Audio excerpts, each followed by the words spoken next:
O texto é Lucas, capítulo 18, do verso 1 ao verso 8. Vamos ler junto? Então Jesus contou aos seus discípulos uma parábola, para mostrar-lhes que eles deviam orar sempre e nunca desanimar.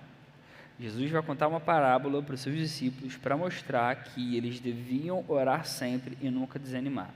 E essa é a parábola. Ele disse: em certa cidade havia um juiz que não temia Deus nem se importava com os homens. E havia naquela cidade uma viúva que se dirigia continuamente a ele, suplicando-lhe: faz-me justiça contra o meu adversário. Por algum tempo ele se recusou, mas finalmente disse a si mesmo: embora eu não tema a Deus e nem me importe com os homens, esta viúva está me aborrecendo, está me irritando. Vou fazer-lhe justiça para que ela não venha mais me importunar. E o Senhor continuou: ouçam o que diz o juiz injusto.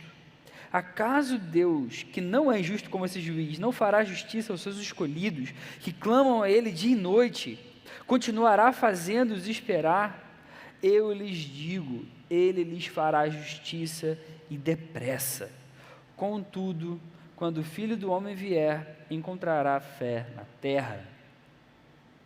Maravilha, esse é o texto para a gente. Essa é a parábola que Jesus conta para ensinar aos seus discípulos que eles deviam ter uma vida de oração, uma vida que ora continuamente, que insiste na presença de Deus e com fé. Você já se sentiu fracassado em algum momento da sua vida? Eu tentei pensar em alguns momentos da minha vida e me vieram à mente alguns momentos em que de fato eu me senti fracassado, assim. Momentos em que eu senti aquele sentimento muito ruim no meu coração, que você se sente assim mal mesmo, sabe? Que eu pensei, caramba, cara, eu fracassei, eu sou muito ruim mesmo. Eu me lembro do tempo que eu estudei no PH, no meu terceiro ano. Na época o PH era um dos colégios assim muito fortes. Eu não sei como é que isso está hoje em dia, já faz um tempinho. Mas eu lembro que nessa época, no meu terceiro ano, eu entrei no PH, eu estudei quase minha vida toda no Abel. E aí, quando eu entrei no PH, foi um choque de realidade, assim, em termos de volume de estudo, de matéria, de coisa que eu precisava correr atrás. E o PH fazia uma coisa que era para criar mesmo assim um sentimento de, eu não sei se é rivalidade, mas aquele sentimento de que todo mundo tinha que estudar, porque cada dia que você não estuda, você vai ficar para trás, e etc. E sempre vai ter alguém melhor do que você, então você tem que estudar todo dia, etc, etc. Todo mês tinham provas que a gente fazia, que eles classificavam a gente em algumas turmas. Então, assim, a galera que saía melhor nas provas ficava na primeira turma, e assim por diante, a segunda, a terceira, a quarta e tal. E eu me lembro que no primeiro mês, eu me dediquei muito, eu estudei muito, e eu fiquei muito bem, assim, eu fiquei na segunda turma. A primeira turma era impossível, era aqueles caras mais nerds de todos, aquelas meninas que só viviam para estudar. Tipo, era a galera mais inteligente do Brasil, assim, era impossível ficar na primeira turma. Mas eu lembro que eu fiquei na segunda turma e eu fiquei muito feliz, assim, de um total de 8 turmas. E eu fiquei feliz pra caramba, mas aí com o tempo, eu fui ficando tão exausto, assim, de ter que estudar. Na época, para você ter uma ideia, o PH não tinha aqui em Niterói ainda. Então, assim, eu ia para Botafogo todos os dias, eu morava aqui em Itaipu. Então, eu acordava 4 da manhã, eu lembro que minha mãe me levava todos os dias lá no ponto de ônibus para eu conseguir chegar antes das 7 lá em Botafogo. E eu fazia isso todo dia, ia até lá e voltava aqui, então tinha vezes que eu estava exausto mesmo, assim. Eu só não estava tão exausto quanto eu estou hoje em dia com a minha filha lá em casa, que nem dormir eu consigo, mas nessa época eu ficava exausto, e eu lembro que eu me dediquei muito, eu fui muito bem no primeiro mês, mas depois, eu lembro que no segundo ou terceiro mês eu já caí para a quarta turma, e teve um momento em que eu fui para a quinta turma, assim, na minha classificação. E eu lembro que nesse momento eu fiquei muito triste, assim, eu me senti realmente fracassado. Eu pensei assim, cara, não tem como. E eu lembro que eu queria medicina no meu primeiro ano de vestibular, e eu fiquei triste pra caramba, assim, me senti mal mesmo, assim, fracassado. Inclusive foi o segundo momento que eu me lembro de me sentir fracassado mesmo, que eu tentei medicina no meu primeiro ano de vestibular, eu não passei. Mas depois tudo isso fez sentido para mim, porque Deus me fez passar na faculdade que eu queria, numa outra área, em economia. Quem conhece a minha história sabe disso. Eu me lembro também de um outro momento, em que aí eu já estava na faculdade de economia, já mais ou menos no início, eu fiz a minha primeira entrevista para o meu primeiro estágio, que foi para uma corretora, na época que era uma corretora muito conhecida, e eu lembro que era uma galera nesse processo seletivo, E aí eu lembro que eu também não passei. Eu lembro que eu recebi um e-mail, assim, agradecendo a minha participação e tal, mas aquela coisa bem educada, assim, mas você não foi aprovado e tal. Eu me senti muito mal, muito fracassado. Eu estou contando isso da minha vida porque, assim, ninguém gosta de fracassar. Eu lembro que eu me senti muito mal mesmo, assim, você se sente inferior, você se sente mal, você não vê ninguém louvando o fracasso, ninguém que fale assim, poxa, parabéns, você fracassou. Ninguém posta uma derrota no Instagram, ninguém posta uma derrota em nenhuma mídia social, qualquer que seja, no TikTok ou coisa do tipo. Se a gente olhar a vida cristã e analisar a vida cristã, o que seria fracassar na vida cristã? Para um cristão, fracassar não é falhar em não atingir a perfeição. A gente sabe que a gente nunca vai conseguir ser perfeito, ninguém nunca vai conseguir ser sempre bom o suficiente. Para um cristão, fracassar não é falhar em ser uma pessoa boa. Por mais que a gente tente ser bom, a gente nunca vai conseguir ser bom sempre. Para um cristão, fracassar não é você falhar em não conseguir ajudar os outros. Por mais que a gente se esforce e tente ajudar todo mundo, em algum momento a gente vai falhar. Desde a queda, ninguém é bom, todo mundo é pecador, todo mundo é mau, naturalmente. Por isso que a gente é tão dependente da graça e da misericórdia de Jesus. Mas depois que a gente é regenerado e salvo, Jesus dá para a gente meios de graça para que a gente consiga viver para a sua glória. A gente vai perceber que uma das principais consequências da salvação é a reconciliação que a gente tem com Deus. E a gente passa então a ter a possibilidade de se comunicar, de se relacionar com um Deus Criador, Todo-Poderoso e Soberano. Então, se a gente tem essa possibilidade e a gente não faz isso, aí sim a gente fracassa. Se a gente tem meios que possibilitam a gente se aproximar do nosso Deus, do nosso Salvador, e a gente não faz isso, aí sim a gente fracassa. Esse é o fracasso real para um cristão. Na vida cristã, fracassar é basicamente a gente não orar, a gente não se aproximar do nosso Deus. Se a gente não tem uma vida de oração constante, intensa, profunda, diária, aí sim a gente vive vidas completamente fracassadas. Enquanto a reunião de oração, que acontece aqui toda semana, por exemplo, permanecer vazia, a gente vai estar fracassando enquanto ministério de jovens. Charles Spurgeon dizia que, em geral, jamais veremos muita melhoria em nossas igrejas, enquanto a reunião de oração não ocupar o lugar mais elevado na estima dos crentes. Não vão ser as luzes que vão atrair outros jovens para esse lugar. Não é a banda tocando bem que vai fazer o seu amigo de oração ter vontade de visitar a gente aqui. Não é a galera bacana e bonita que a gente tem aqui no nosso meio que vai fazer com que alguém visite e queira permanecer aqui no nosso meio. Esse tipo de coisa, só o Espírito Santo de Deus pode fazer, só o Espírito pode regenerar um coração e atrair alguém para esse lugar. E o Espírito Santo usa as nossas orações como um instrumento da sua ação. Grandes homens de Deus puderam falar ao final das suas vidas que se eles pudessem fazer algo diferente, se eles pudessem voltar no tempo e acertar alguma coisa nas suas vidas, eles orariam mais. Uma vez perguntaram para o reverendo Antônio Elias, já no fim da sua vida, antes dele morrer, o que ele teria feito de diferente. Ele respondeu que ele teria orado mais.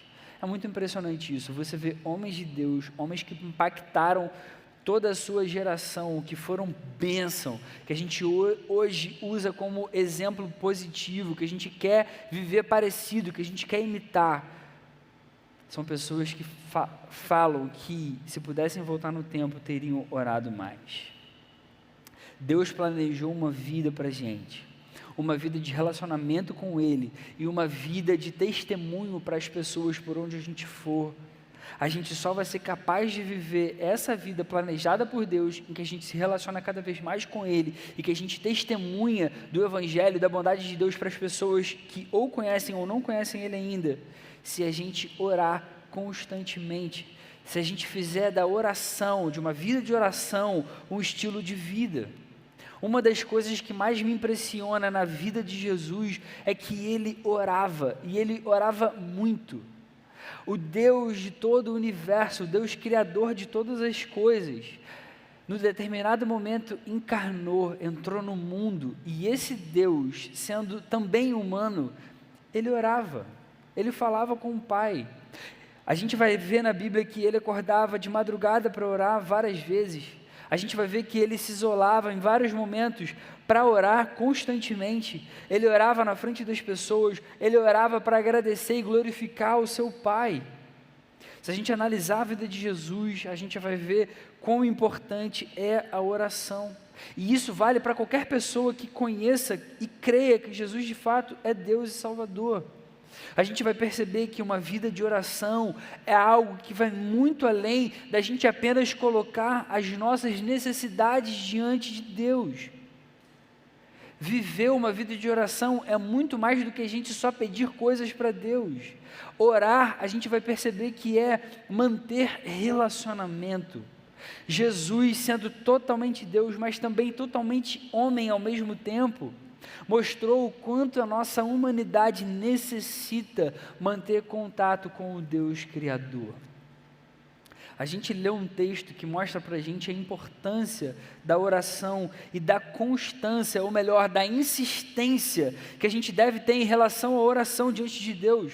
Jesus está ensinando aos seus discípulos nesse momento, nesse texto que a gente leu aqui agora há pouco, exatamente o que o texto diz no inicinho.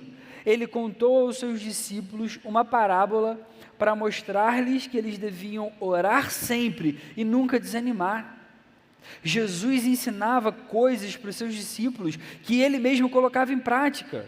Ele falava como quem tem autoridade, tudo aquilo que ele falava, ele vivia, ele demonstrava com a sua própria vida, ele orava constantemente. Então ele está ensinando aos seus discípulos que eles deviam sim orar muito, insistir na presença de Deus. A essa altura aqui, os discípulos realmente entenderam o quanto era importante manter um hábito de oração constante e insistente, perseverante.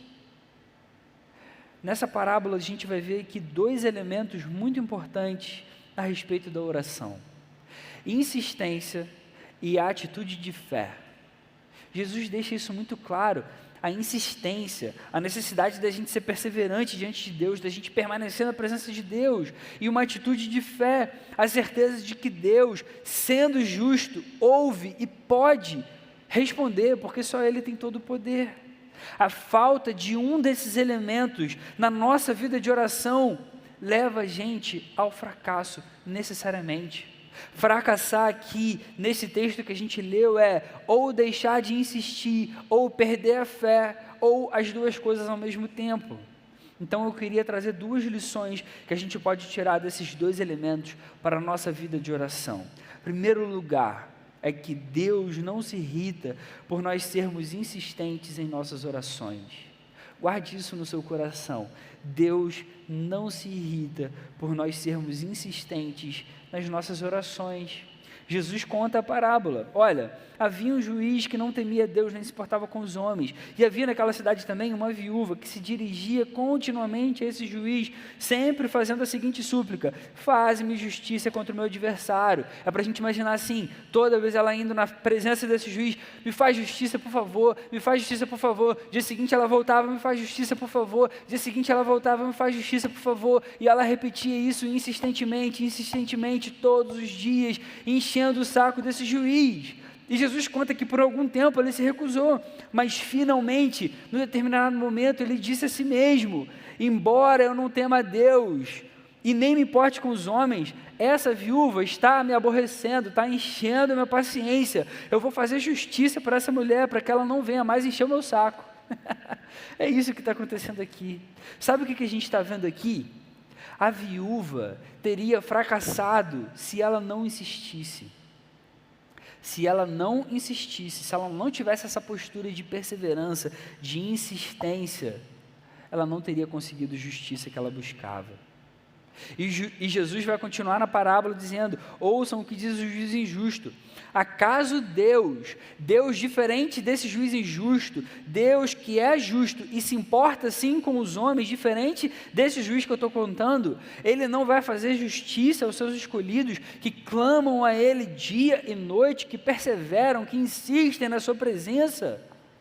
Deixar de insistir pelo favor de Deus, pela resposta de Deus, pela permanência em Deus, é sim fracassar.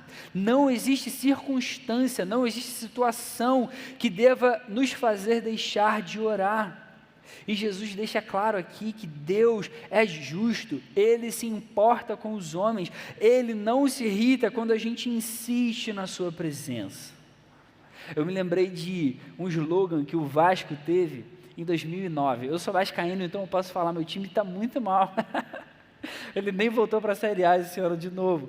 Em 2009 isso aconteceu também, eu nem lembro quantas vezes isso já aconteceu, mas em 2009 o Vasco lançou o slogan: o sentimento não pode parar.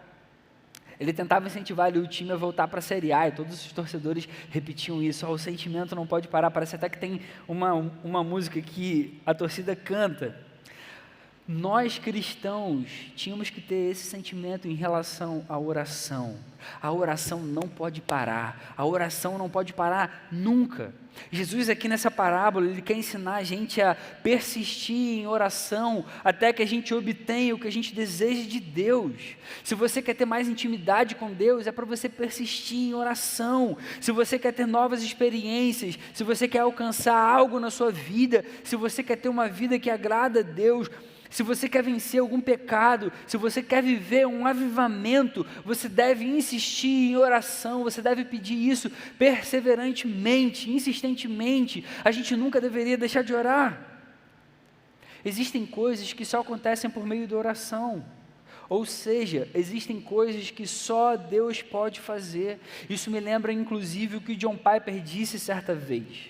Ele falou que a oração faz coisas acontecerem que não aconteceriam se nós não orássemos. Eu já falei isso aqui uma vez, um tempo atrás, e isso é maravilhoso. Existe um mistério na oração. Por que a gente ora se Deus já sabe tudo o que a gente pensa, tudo o que a gente sente, tudo o que a gente deseja? Se Ele mesmo deseja coisas para a gente já antes mesmo da gente pensar em desejar. A oração faz coisas acontecerem que não aconteceriam se nós não orássemos. Olhando para a vida de Jesus descrita nos evangelhos, a gente vai perceber que a melhor vida que a gente pode ter é uma vida de oração constante e insistente, uma vida que passa mais e mais tempo na presença de Deus. Se alguém perguntasse para a gente por que a gente deve orar, a melhor resposta que a gente poderia dar para essa pergunta seria porque o próprio Jesus, que é Deus, viveu assim e Ele ensina a gente a viver assim também. Além disso, Deus quer que a gente aprenda que algumas coisas só Ele pode fazer. Por meio da oração, a gente pode construir e manter um relacionamento com Deus. E isso é muito mais do que falar com Deus. A vida de oração precisa ser um estilo de vida. Uma das definições mais bonitas a respeito da oração, na minha opinião, é dada por John Bunyan. John Bunyan foi um cara de Deus que viveu, acho que no século XVI, se eu não me engano. Ele escreveu certa vez que oração é o derramar de modo sincero, consciente e afetuoso do coração ou da alma diante de Deus, por meio de Cristo, no poder e ajuda do Espírito Santo, buscando as coisas que Deus prometeu ou que são conforme a sua palavra. Oração é o derramar consciente, desejoso, do nosso coração ou da nossa alma na presença do nosso Deus. Deus deseja de fato que a gente derrame o nosso coração e a nossa alma na sua presença. Ele deseja ter relacionamento comigo e com você. Ele quer tanto isso que Ele enviou Jesus para dar a própria vida por amor a mim e a você, para nos salvar, para perdoar os nossos pecados, para reconciliar a gente com Ele mesmo. A gente precisa viver uma vida de oração. Guarde isso. Deus não se irrita por nós sermos insistentes em nossas orações. Então, querido, seja insistente nas suas orações. A segunda lição é que Jesus nos exorta a orarmos com fé. Jesus nos exorta a orarmos com fé. Ele vai terminar a parábola falando: ouçam o que diz o juiz injusto. Acaso Deus não fará justiça aos seus escolhidos, que clamam a Ele dia e noite? Continuará fazendo-os esperar? E Ele vai dizer: eu lhes digo, Ele lhes fará justiça e depressa. Contudo, quando o Filho do Homem vier, encontrará fé na terra? Jesus aqui está querendo dizer para os seus discípulos: será que os meus discípulos vão ter esse tipo de fé? Será que eu vou encontrar gente disposta assim, que insiste em oração, que tem a certeza de que Deus vai responder? Se a viúva não acreditasse que aquele juiz poderia trazer justiça para ela, ela também teria fracassado. Não apenas se ela não só insistisse, mas se ela não acreditasse que aquele juiz teria sim capacidade de fazer justiça para ela. Da mesma forma para a gente, se a gente não crê no poder de Deus, se a gente não tiver fé que Deus pode fazer o que a gente pede, a gente também vai fracassar. E isso gera no meu coração uma expectativa enorme. Um desejo gigantesco por continuar orando pelo Gol, por esse ministério, por esses jovens, para que Deus traga realmente um avivamento para o nosso meio. A única condição para a nossa oração, e a gente vai ver isso em toda a palavra, é que a gente faça com fé, com o Espírito, que realmente crê que Deus pode responder todas as coisas. A gente precisa orar crendo naquele que pode responder com todo o poder. Num outro momento, Jesus vai ensinar para os seus discípulos, lá em Marcos 11:24, que tudo o que vocês pedirem em oração, creiam que já o receberam e assim lhes sucederá. Para a oração ser atendida, para ela ser respondida, a gente precisa fazê-la com fé, crendo que a gente já recebeu. Quando a gente lê o livro de Hebreus, lá no capítulo 11, o autor vai falar para a gente sobre a fé. Hebreus 11:1, ele diz que a fé é a certeza daquilo que esperamos e a prova das coisas que não vemos. Um pouco mais à frente, no verso 6 do capítulo 11, ele diz: sem fé é impossível agradar a Deus, pois quem dele se aproxima precisa crer que ele existe e que recompensa aqueles que o buscam. Fé, nesse contexto da oração, é a certeza de que Deus nos ouve e Ele, e só Ele, tem todo o poder para fazer aquilo que a gente pede. Quando a gente passar a praticar uma vida de oração com fé, coisas nunca antes vistas vão realmente começar a acontecer. A certeza daquilo que a gente espera, a certeza que o nosso pedido agora está na presença de Deus e Ele pode sim responder. E se Ele quiser, Ele vai responder. A certeza de que Deus realmente me ouviu, a certeza da proximidade dEle. Isso é fé, é viver com essas certezas.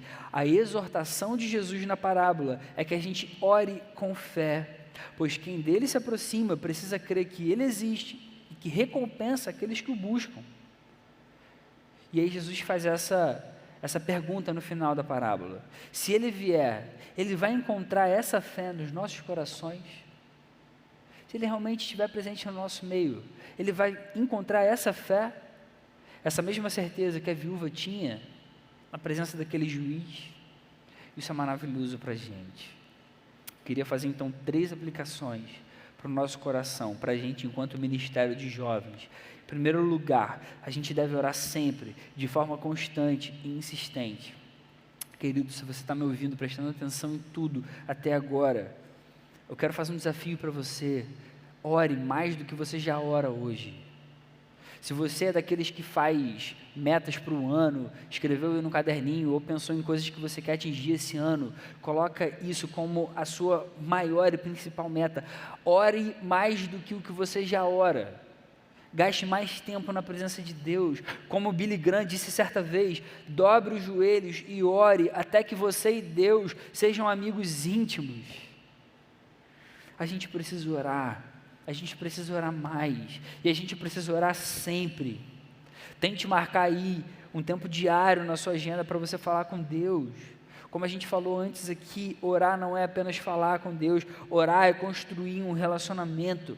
Comece a tratar o seu tempo de oração como um relacionamento, não só como um momento em que você fala com Deus, como se isso fosse uma obrigação. Eu queria deixar aqui algumas sugestões para você. Por exemplo, Coloque aí no seu celular alarmes ou lembretes para que você ore mais ao longo do dia.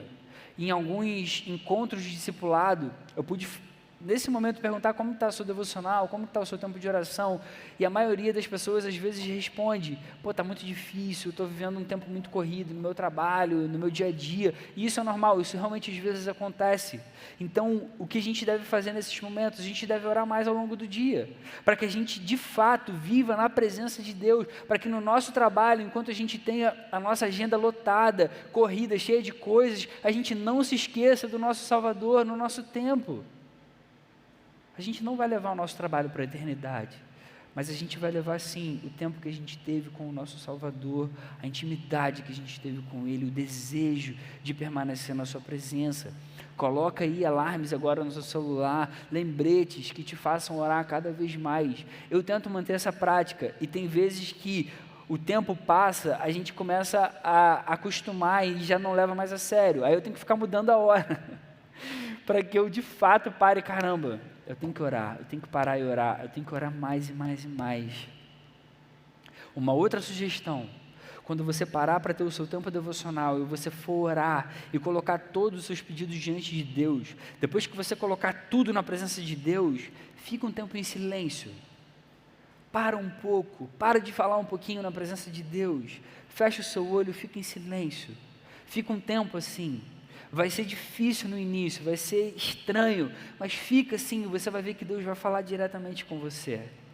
A gente tem um Deus que é vivo, um Deus que ouve a gente e que fala com a gente. Faça assim a partir de agora. Uma outra sugestão: tente marcar mais ou menos quanto tempo você ora todo dia. Veja em média quanto tempo você gasta orando todo dia. Sabe por quê?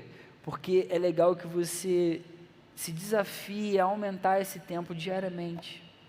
Se desafie a aumentar o seu tempo, o tempo que você passa em oração diante de Deus. A gente precisa criar uma vida de oração, fazer disso um estilo de vida. Se a gente não orar diariamente, frequentemente, a gente vai fracassar. Se nós não orarmos, a gente vai fracassar miseravelmente, como ministério, como igreja, como servos, como pessoas que entendem que foram perdoadas e salvas. A gente precisa orar mais. Segunda aplicação: quando a gente orar, a gente deve orar com fé. Quando nós orarmos, nós precisamos ter uma atitude de fé. Fé é a gente confiar no poder e no tempo de Deus. Quando a gente praticar uma vida de oração com fé, como a gente falou, coisas nunca antes vistas vão começar a acontecer. O avivamento pode realmente acontecer.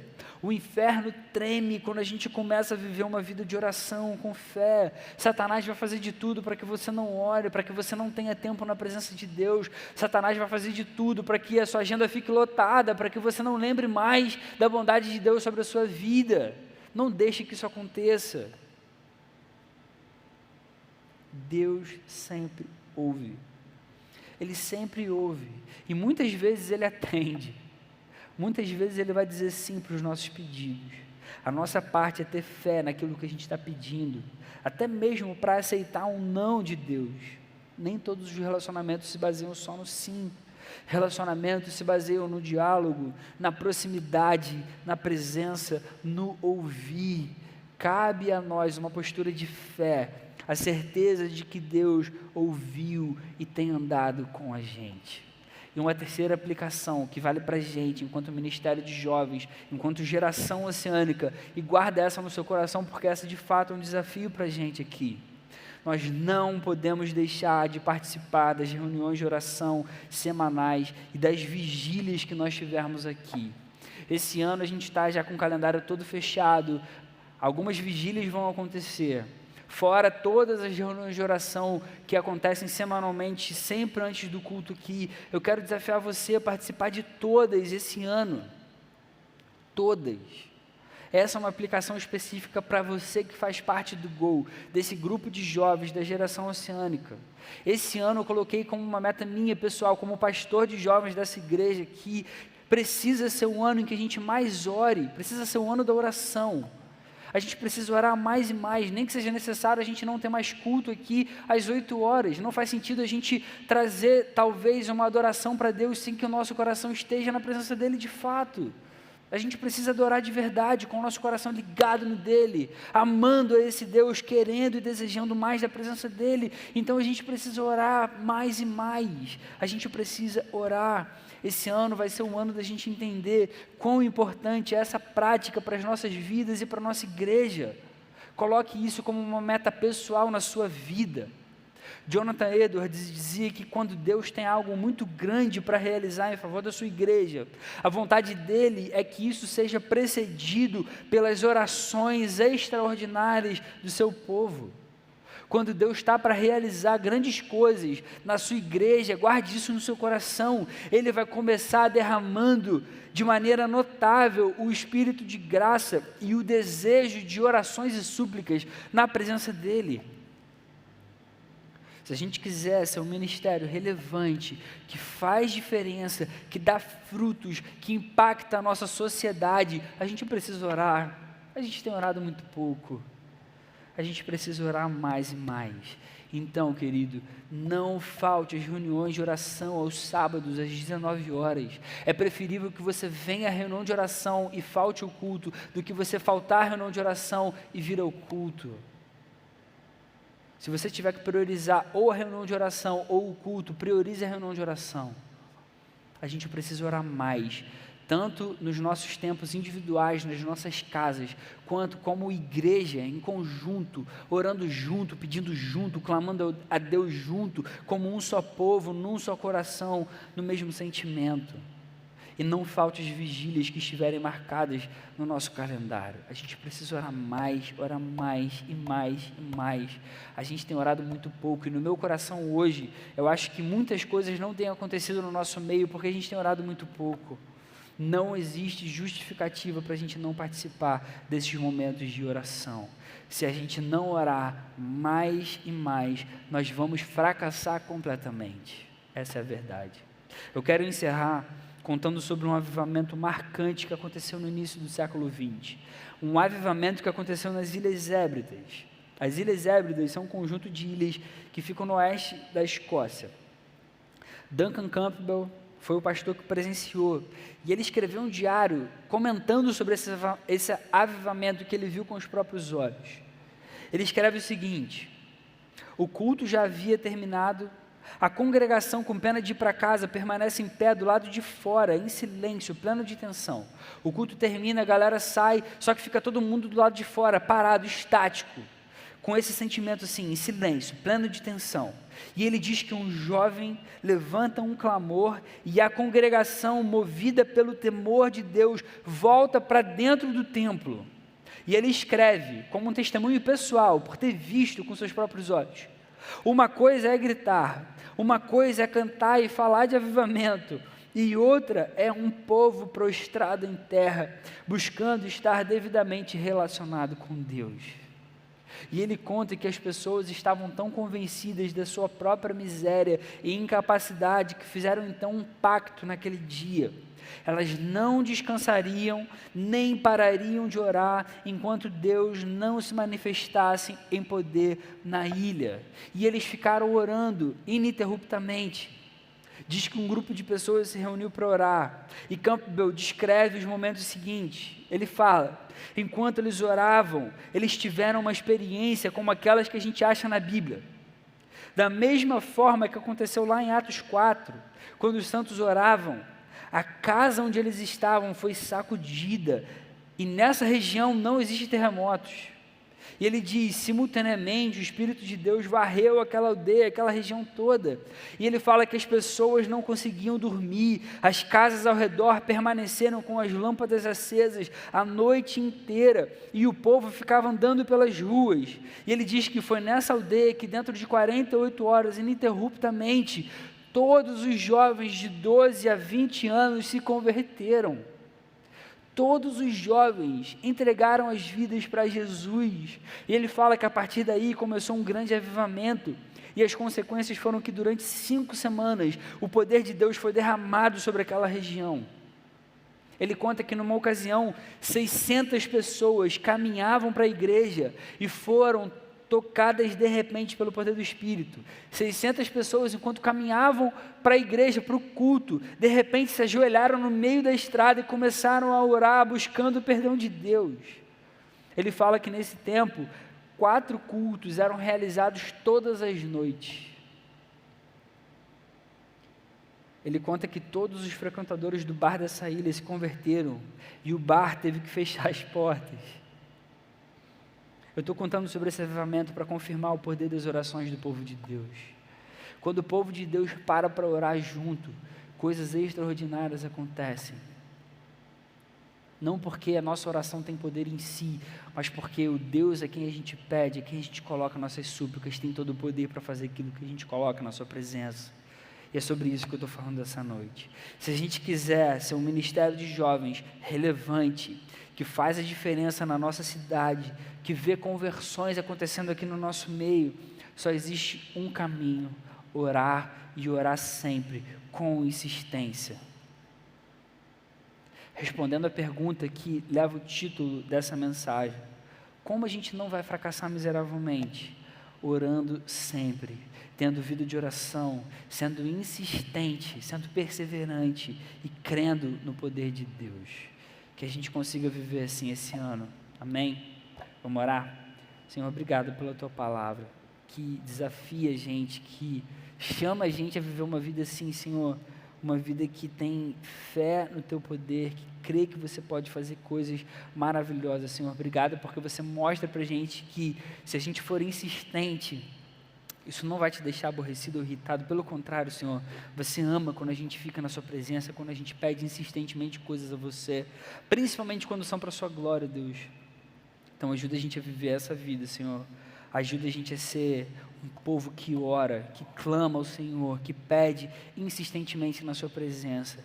Levanta aqui do nosso meio, Senhor, jovens que oram, homens de oração, mulheres de oração, pessoas que constroem as suas vidas no poder da oração, sempre colocando as coisas na sua presença, sempre pedindo ao Senhor que fale, que mostre a sua vontade, que derrame graça mesmo no nosso meio. Faz assim, Senhor, levanta aqui no nosso meio jovens comprometidos com Jesus, que amem o Senhor, que orem cada vez mais, que querem mais e mais passar tempo na sua presença, para que o seu nome seja glorificado, Deus, para que mais e mais jovens se convertam no nosso meio e também queiram viver uma vida de oração, que tem desejo em permanecer na sua presença. Faz esse mover aqui no nosso meio, Deus, dá para a gente esse espírito, dá para a gente esse desejo, essa vontade, no nome de Jesus. Amém, Senhor. Amém, Deus.